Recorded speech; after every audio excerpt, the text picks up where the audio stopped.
அன்னைக்கு காலையில ஒரு 6 மணி இருக்குங்க. வீடியோ எடுக்கலான்னு போனா, வீடியோலாம் அப்புறம் போடுவியா? முதல்ல சோத்த போடுறா வெண்ணெய். அப்படிங்கிறா, "உனக்கு வர வர ரொம்ப வாய் கொழுப்பு அதிகமாகி போச்சு. ஒரு கருவாடு போட்டா நீ சரிப்பட்டு வருவேன்னு நெனைக்கிறேன்." அப்படின்னு சொல்லிட்டு நானும் ஃபுட் எடுத்துட்டு வந்துட்டேங்க. அப்பதாங்க நெனப்பு வந்துச்சு, நம்ப ப்ரீடிங் டேங்க்ல 2 மேல் கப்பீஸ் இருக்குங்க. அவங்க 2 பேத்துக்கும் நான் பேர் வச்சிருக்கேன். இதோ இந்த கருப்பன் இருக்கான் பார்த்தீங்களா? ஸ்டாமினா ஓவருங்க. அவனுக்கு ரொனால்டோனும், கலர்ஃபுல்லா ஒருத்தன் போறான் பார்த்தீங்களா?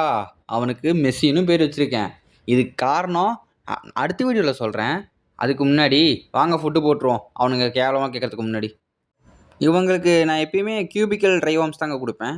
ஆனா இதுல என்ன ஒரு சட்ட சிக்கல் இருக்குன்னா, இத நேரா போடக்கூடாதுங்க. டைரக்ட்டா நம்ம வந்து ஃபீட் பண்ணோம்னா, அவங்களுக்கு தொண்டையில சிக்கி மீன் இறக்கறதுக்கு நெறைய வாய்ப்பு இருக்கு. அதனால இந்த மாரி ஒரு டம்ளர்ல தண்ணீய புடிச்சு வச்சு, அந்த டம்ளர்லயே வந்து